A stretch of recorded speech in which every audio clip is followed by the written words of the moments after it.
I refused to be a maid for my mom's 87-year-old neighbor. My sister screamed, "What a selfish nurse," and half the family called me heartless. There are moments in life that act as hinges, separating everything that came before from everything that comes after. They are rarely loud or dramatic. More often, they are quiet. Subtle shifts, a conversation that feels slightly off. A choice made from a sense of duty that plants a seed of resentment. A truth ignored for the sake of peace. Family, more than any other force in our lives, is filled with these quiet hinges. It is a complex architecture of love and obligation, of unspoken debts and unwritten rules. We are taught that these bonds are sacred, that our trust within them should be absolute. But this story is about what happens when that sacred trust is not just broken, but revealed to be a meticulously crafted illusion. It's a story about the devastating realization that the person you were taught to revere, the one whose approval you sought above all others, was quietly architecting your downfall. It's about the quiet war waged not with anger, but with intelligence, and the painful but necessary act of drawing a boundary so absolute that it changes the map of your family forever. Ethan, a 38-year-old man. I am writing this because I find myself at a crossroads I never imagined. By all accounts, I have a good life, a loving wife, Sarah, a career I'm proud of, and a home we've built together. For the past 15 years, I've worked as an emergency room nurse. My entire professional life is about caring for people at their most vulnerable, about bringing calm to chaos. It's a role I thought I understood. I thought I could leave at the hospital doors. I was wrong. The greatest emergency I would ever face didn't happen under the bright lights of a trauma bay, but in the quiet, tree-lined street where I lived. And the architect of the chaos wasn't a stranger, but my own 70-year-old mother, Carol. The conflict began over my neighbor, Bill, an 87-year-old man who lived next door. At my mother's insistence, I started helping him out a couple of years ago. Groceries, a ride to an appointment. Simple things. But recently, her insistence had morphed into an expectation, and Bill's requests had become demands. I felt trapped between my exhaustion and my ingrained sense of duty, and I started to wonder if I was the bad guy for wanting to say no. I had no idea that this simple neighborhood drama was just the surface of a much deeper interior of Gottmare. Colder game. In retrospect, the warning signs were there, scattered like fallen leaves on a pristine lawn. You see them, but you don't think much of them, because they are a natural part of the landscape you've always known. My relationship with my mother, Carol, was built on a foundation of my quiet duty and her affectionate approval. After my father passed away 10 years ago, that dynamic only intensified. I was the man of the family, the good son, and the weight of that title felt both like a burden and a badge of honor. The first significant seed of unease was planted on a Tuesday night, or rather, early Wednesday morning.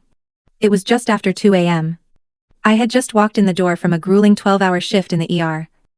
A shift filled with the kind of organized chaos that leaves your bones aching and your mind numb. The sterile, antiseptic smell of the hospital still clung to my scrubs. All I wanted was to peel them off, stand under hot water until my thoughts cleared, and crawl into bed next to my sleeping wife. My keys were still in my hand when my phone buzzed. It was Bill. His voice, thin and reedy, was laced with an unearned urgency. A pipe under his kitchen sink had burst, he claimed. Water was everywhere. Every instinct screamed at me to say no, to tell him to call a 24-hour plumber. But then I pictured my mother's face, in the disappointment that would cloud her eyes if she heard I'd left a helpless old man to deal with a flood. So, with a sigh that felt like it carried the weight of the entire day, I went over. There was no flood. It was a steady, rhythmic drip from a loose fitting. It took me 45 minutes to fix, lying on the cold, en damp linoleum, with Bill hovering over me. Not with gratitude, but with impatience. When I finally finished, wiping grease and grime from my hands, he didn't thank me. He just peered at the pipe and said, "Took you long enough." Then he closed the door, leaving me standing on his porch in the dead of night. That single, ungrateful comment should have been a screaming siren. But the very next morning, my mother called, and her words were like a soothing balm, expertly applied to a wound I didn't even know was infected. "Ethan, Honey, she began, her voice warm and sweet. Bill called me. He said you were a lifesaver last night. You're such a good son. Always looking out for others. I felt a familiar surge of pride. A quiet validation that washed away the frustration from the night before. You just keep doing that. Honey. She cooed. Good things will come back to you. A few weeks later, another red flag appeared. This one, with a price tag. My mother called. Her voice laced with a carefully constructed worry. Her roof was leaking, she said. And the repair estimate was a staggering $2,000. I didn't hesitate. I was a successful nurse. And the thought of my mother worrying about money was unbearable. I transferred the funds immediately, feeling the satisfying warmth of being a capable, providing son. But a few days later, Sarah was scrolling through her social media feed. She quietly turned the phone to me. It was a picture of my mother and 3 of her friends. Beaming. Holding champagne flutes at a high-end day spa. She was wearing a new, expensive-looking necklace. When I cautiously asked her about it, she laughed it off. Oh. That old thing, and the spa day was a gift from a dear friend, you know how it is. My desire to believe her was stronger than the evidence on my wife's phone. I told myself I was being paranoid. The final warning before the storm broke was the quietest of all. I stopped by my mother's house, unannounced one afternoon to drop off some paperwork. As I walked up the path, I could hear her voice through the open kitchen window. She was on the phone. Just be patient, she was saying, in a tone that was less conversational and more conspiratorial. He's a good boy. He just needs a little more pressure, and he'll do the right thing. I heard the click of the phone hanging up just as I rounded the corner. She looked startled for a split second, before her face relaxed into a warm smile. Ethan, what a lovely surprise. She told me she was talking to an old friend who was having trouble with her own son. It made sense. And yet, it didn't. The illusion of peace, however, was maintained until the following Sunday. We were all gathered at my mother's house for our weekly family dinner. The air was filled with the comforting aroma of roast chicken and the low hum of conversation. It felt normal. It felt safe. Then, midway through the meal, Carol gently tapped her glass with a fork. The chatter subsided. She smiled. A serene, matriarchal smile that I had seen my entire life. I've been doing a lot of thinking, she began, her eyes sweeping across the table before landing squarely on me. Bill is all alone. He doesn't have anyone. It's a tragedy. Really. She paused for dramatic effect. I've decided that from now on, looking after him is your responsibility. Ethan, it's your duty. The word hung in the air, heavy and suffocating. Duty. It wasn't a suggestion. It wasn't a request for help. It was a verdict, delivered with the unassailable authority of a mother to her son. Across the table, I saw Sarah's fork stop halfway to her mouth, her eyes wide with stunned disbelief. In that moment, the comforting warmth of the family dinner evaporated, replaced by a sudden, chilling cold. The quiet hinges of my life had just groaned under an impossible weight, and a door had been slammed shut, leaving me on the wrong side of my own peace. The drive home from that Sunday dinner was a masterclass in silence. It was a heavy, suffocating blanket filled with the unspoken words of 2 people who had just witnessed the same absurdity but were processing it in entirely different ways. I kept replaying my mother's words, turning them over and over in my mind, searching for a more palatable interpretation. She's just lonely. She's worried about Bill. She doesn't realize what she's asking. My mind scrambled for excuses, for any explanation that would allow me to keep the comfortable, lifelong image of my mother intact. Sarah, on the other hand, I was not looking for excuses. She was looking at the facts. She didn't ask you. Ethan, Sarah said softly, her voice cutting through the thick silence as we pulled into our driveway. She informed you, in front of everyone. She was cornering you. I didn't want to hear it, but I knew she was right. Spurred on by her clarity, I tried to address it the next day. I called my mother, determined to have a calm, rational conversation, to explain my workload, my own needs, and the strain this was putting on my marriage. It was a fool's errand. The conversation started with my gentle explanation and ended with her masterful manipulation. I'm just feeling a bit overwhelmed. Mom, I began. The response was immediate and sharp. Overwhelmed Ethan. Do you have any idea what I went through to raise you and your sister? The sacrifices I made. And now? I ask you for one thing, one simple Christian act of charity for a lonely old man, and you're overwhelmed. Every sentence was a perfectly aimed dart of guilt. She painted me as selfish, as ungrateful, as a son who had forgotten where he came from. By the time I hung up the phone, I felt smaller. The weight of her disappointment crushing me. I was the villain in a story she was expertly writing. And I didn't know how to change the script. But my wife, Sarah, I saw something else. She wasn't just hearing my mother's words, she was analyzing her strategy. As an auditor, Sarah's mind is trained to see patterns, to find the logic, or lack thereof, behind the numbers. To her, this wasn't a family squabble, it was an asset allocation problem with a highly suspicious narrative. That evening, she sat down at her computer. It's the timing. Ethan, she said. Her eyes focused on the screen. Her requests for money. Her sudden, intense interest in this neighbor. It all started a year ago. Right after you got your promotion, and that big raise. A rational person would see you have less time. Not more. But she saw you had more resources. Her behavior isn't emotional, it's transactional. I watched as she navigated through the digital archives of our town's public records, a place I never would have thought to look. And then, she found it. An article from the local paper. Dated 20 years prior. It was about a community fundraiser for the old library. She enlarged a grainy black and white photo. And there they were. A young Carol. My mother. Standing next to a man I instantly recognized as a younger Bill. They were laughing. Heads close together. Part of a larger group of friends. The caption listed them as members of the same local social club. They weren't distant acquaintances or new neighbors. They were old friends. Lifelong friends. The entire premise of her concern that she was worried about a poor, lonely man she barely knew was a complete and utter lie. The shock of that photo was profound. But a part of me, the part conditioned to defend my mother, still fought back. Maybe they'd lost touch. Maybe she didn't remember. The excuses were flimsy. Even to my own ears. We needed more. We needed something undeniable. With a sense of dread and guilt that felt like a betrayal in itself, I bought a small, high-definition security camera and mounted it discreetly on the side of our house, angled to cover my front yard and, coincidentally, the walkway leading to Bill's front door. For 3 days. The camera recorded nothing but the mundane rhythm of our suburban street. The mailman's daily route. A neighbor walking their dog. Kids riding their bikes. I started to feel foolish. Paranoid. I almost took it down. Then, on the 4th day, I was scrolling through the footage. And I saw it. My mother's car pulling up to the curb in front of Bill's house. She didn't get out. A few moments later, Bill emerged from his front door.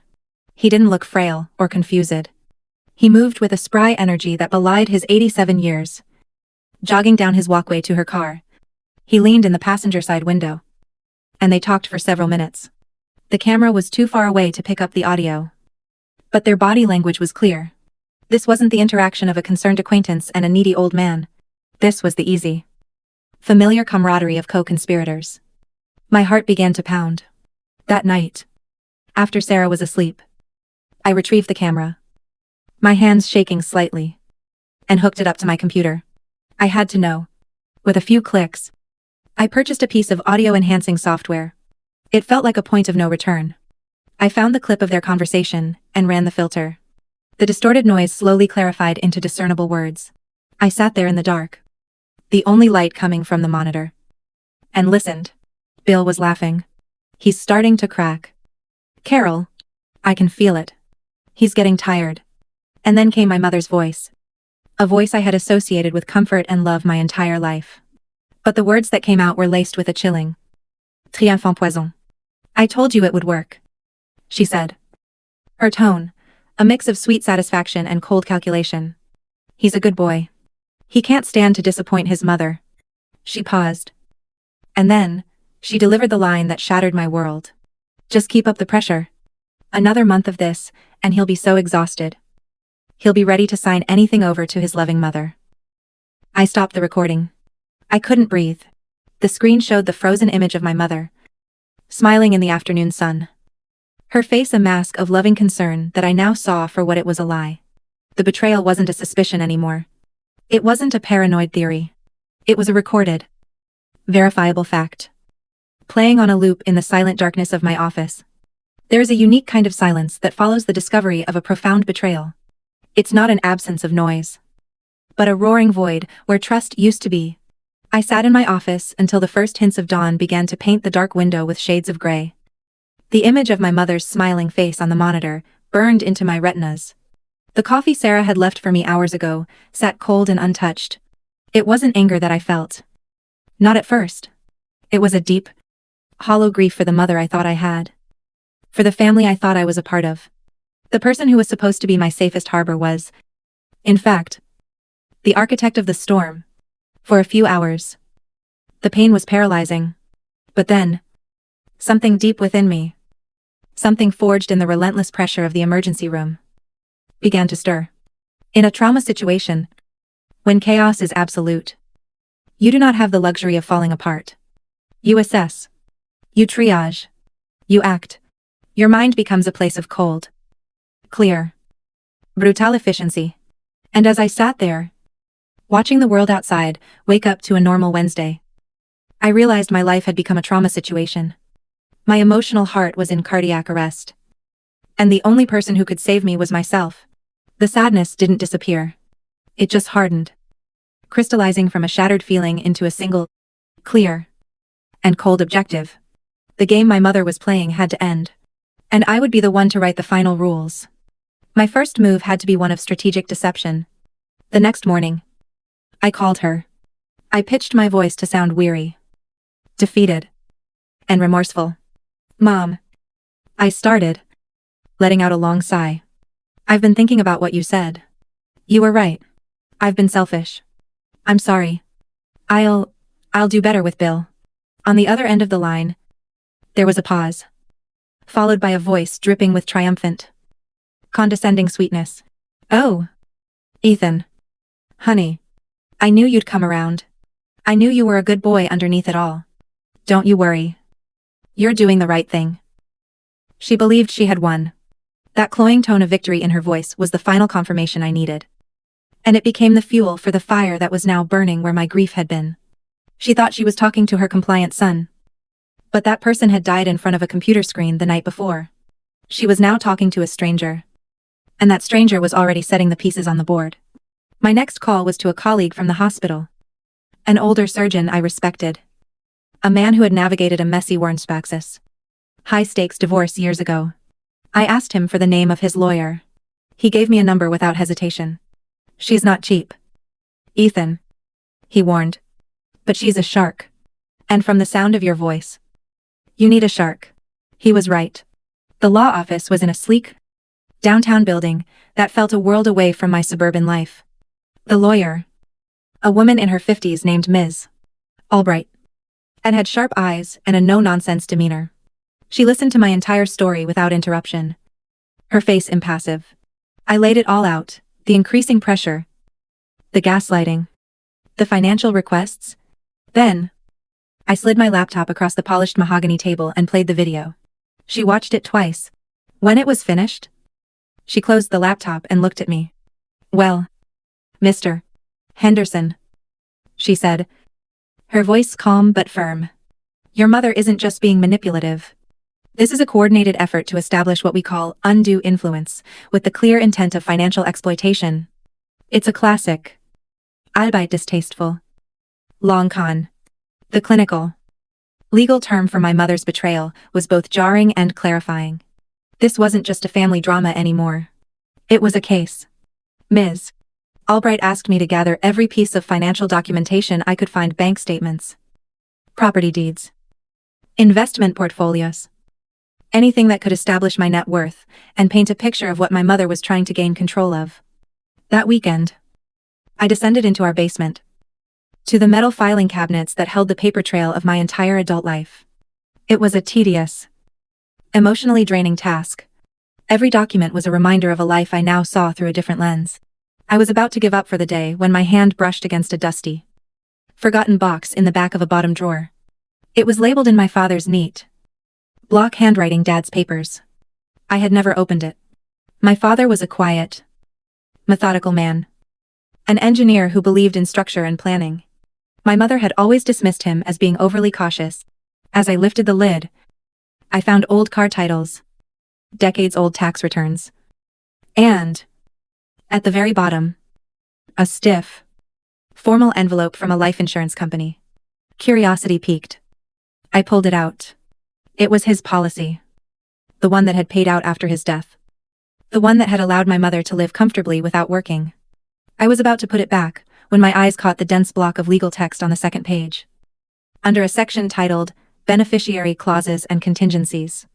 My father, Ever, the engineer, had added a special I. Custom addendum. My eyes scanned the words. And then they stopped. My breath caught in my throat. There it was. In black and white. A ghost's final act of foresight. The clause stated, unequivocally, that all benefits paid and payable to the primary beneficiary, my mother, would be rendered null and void, and subject to legal reclamation by the estate. If the beneficiary was ever found by a court of law, or through binding arbitration, to have engaged in acts of financial abuse or intentional manipulation against a direct family member, specifically his children. A wave of emotions so powerful it almost buckled my knees washed over me. It was as if my father had reached across the decades since his passing and placed a shield in my hands. He had known. He had known the woman he was married to. He had seen the potential for this kind of greed. And he had built one final, fail-safe measure to protect his children. My mother thought she was playing a simple game of chess with a pawn. She had no idea that my father, all those years ago, had already put her king in check. I closed the box. The heavy paper of the policy, feeling like a slab of stone in my hand. I now had more than a plan. I had a weapon of last resort. I had a checkmate. For the next 2 weeks, I lived a double life.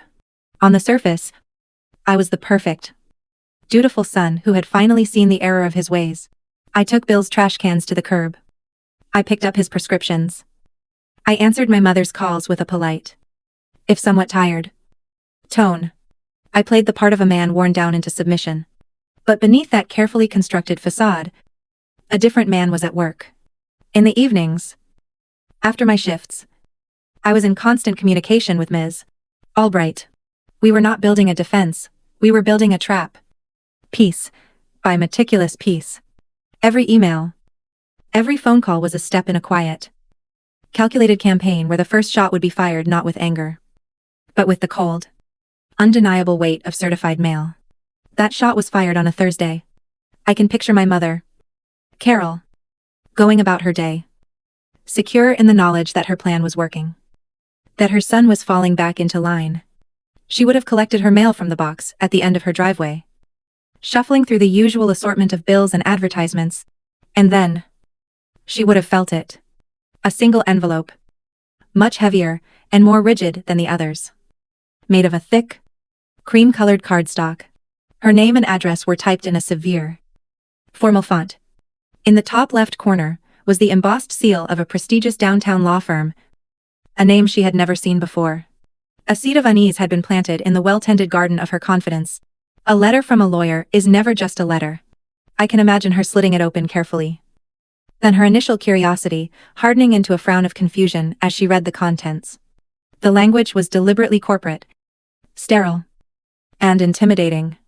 It was a formal notification, requesting her mandatory presence at a formal family meeting to discuss and finalize the legal framework concerning the long-term care and financial stewardship of Mr. William Harding. The name of the law firm was unfamiliar, but the name of the client who had retained their services, printed clearly at the bottom of the page, was not. It was her son, Ethan Henderson. And that, more than anything, he was the detail she could not compute. Her phone call came less than 10 minutes later. Her voice, usually so controlled, was sharp with anxiety and a hint of indignation. Ethan, what is this? What is this letter? What on earth is this law firm? I took a breath, letting the silence hang for a moment, before answering, my voice intentionally calm and detached. Oh, that. It's just some paperwork, Mom, she stammered. Paperwork, this looks like a lawsuit. I kept my tone placid. Almost boring. Not at all. I've just been thinking about what you said. A responsibility this important needs to be handled properly. Legally. For Bill's sake. I want to make sure we do this right. To make everything official. She pressed on. Her voice rising. But why a lawyer? Why so formal? I delivered the line we had rehearsed. It's all in the service of what you wanted. Mom. A formal arrangement to ensure Bill gets the best care. We can discuss all the details at the meeting. I'll see you there. I ended the call, leaving her in a cloud of confusion. Her power over me had always stemmed from her ability to control the emotional narrative. To cast me as the guilty party. By refusing to engage emotionally. By treating the situation like a business transaction, I had taken that power away. She didn't know what game we were playing anymore. Because I had just changed all the rules. The meeting was set for the following Tuesday. I chose the venue carefully, a private dining room at a quiet, upscale restaurant. It was neutral territory. A place that felt like a special family occasion. Which served to both disarm her and heighten the formality of the proceedings. My sister, Lisa, was there? A loyal soldier summoned by my mother for support. Ms. Albright was introduced not as my lawyer, but simply as my friend and consultant, an expert in these matters. We made it through the appetizers with strange small talk. My mother kept shooting me questioning looks, which I met with a serene, unreadable smile.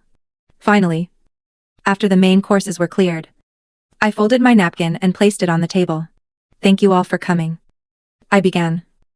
My voice even. Mom. As you know, I've been thinking a lot about our conversation regarding Bill. And I've come to realize that you were absolutely right. My mother's expression softened. A flicker of victory in her eyes. My sister looked relieved. I continued. A responsibility this significant shouldn't be handled with random phone calls and last-minute emergencies. It needs structure. It needs a legal foundation to ensure there are no misunderstandings. I reached into my briefcase and pulled out a document. It was thick. Professionally bound in a dark blue cover. With the title embossed in gold foil, Comprehensive Care and Guardianship Transfer Agreement, I slid the weighty document across the polished table toward my mother.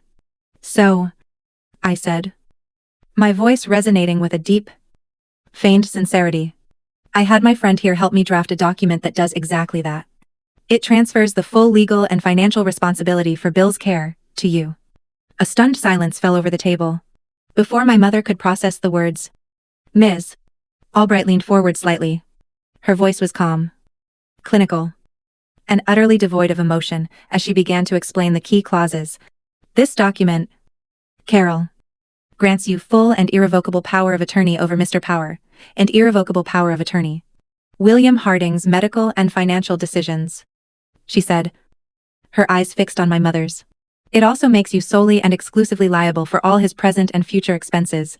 This includes, but is not limited to, all household costs, all medical bills, and, should the need arise, the full expense of long-term assisted living or nursing care.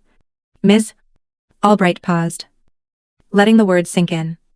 Based on current rates in this state, that potential liability is estimated at up to $100,000 per year.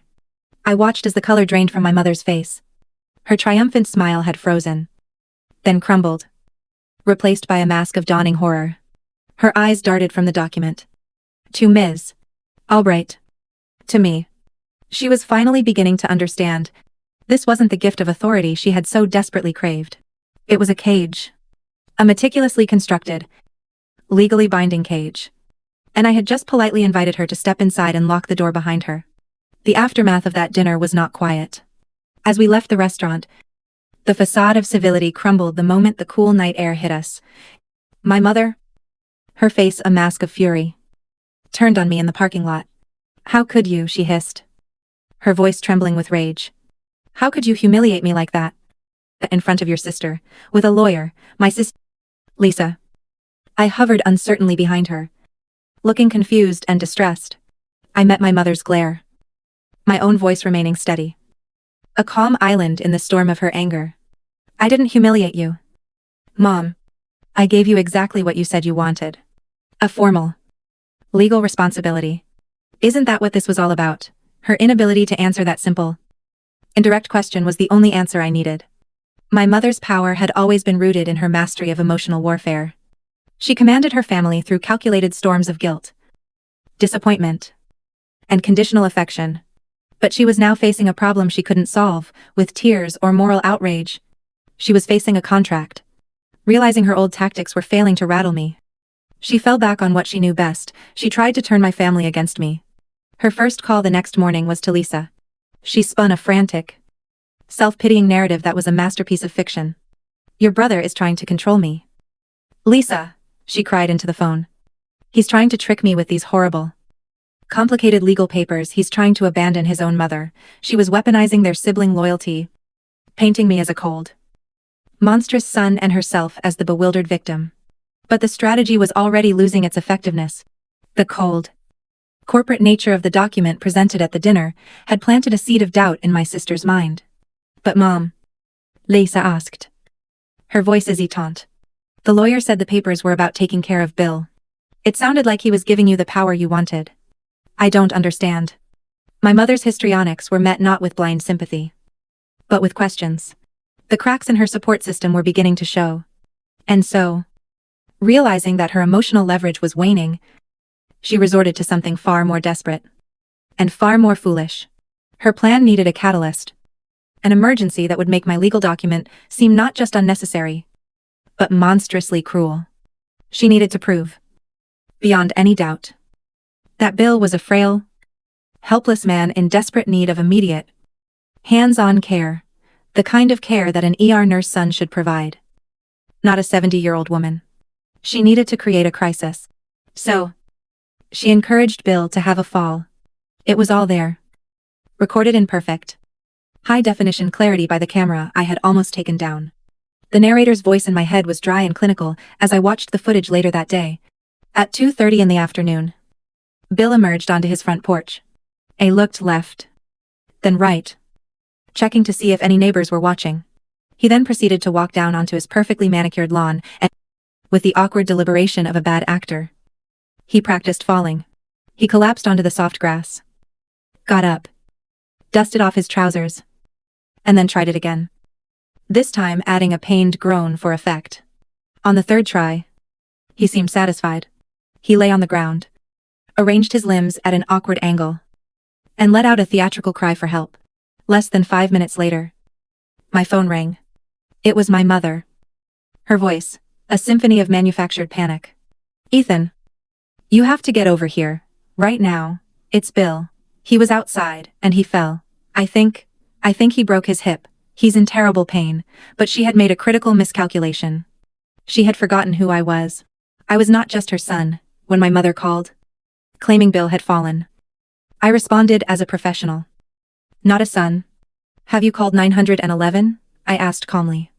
That wasn't the panic she expected. She wanted drama and guilt, not procedure.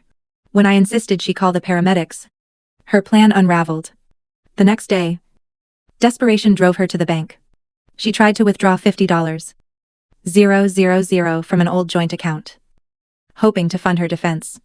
The bank froze it, pending my approval, creating an official record of her intent. She had crossed from private deceit into public fraud.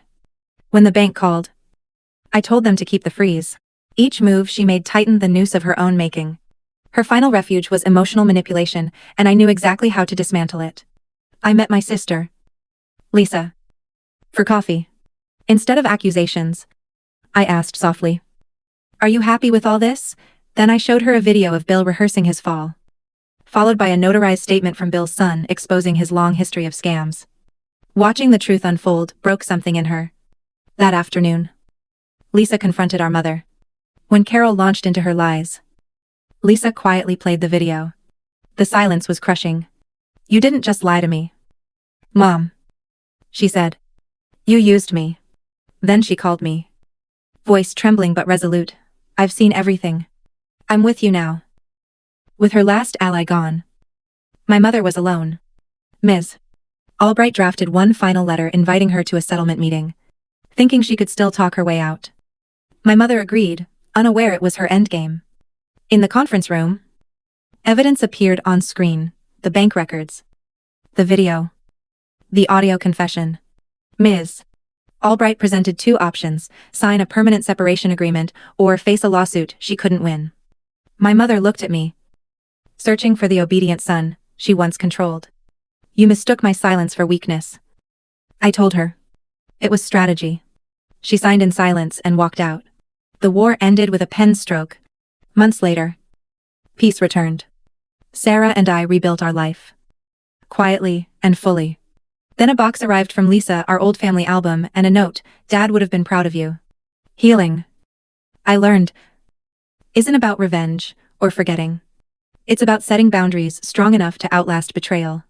True strength is calm, quiet, and final. So, what about you? Have you ever had to choose between family loyalty and your own peace?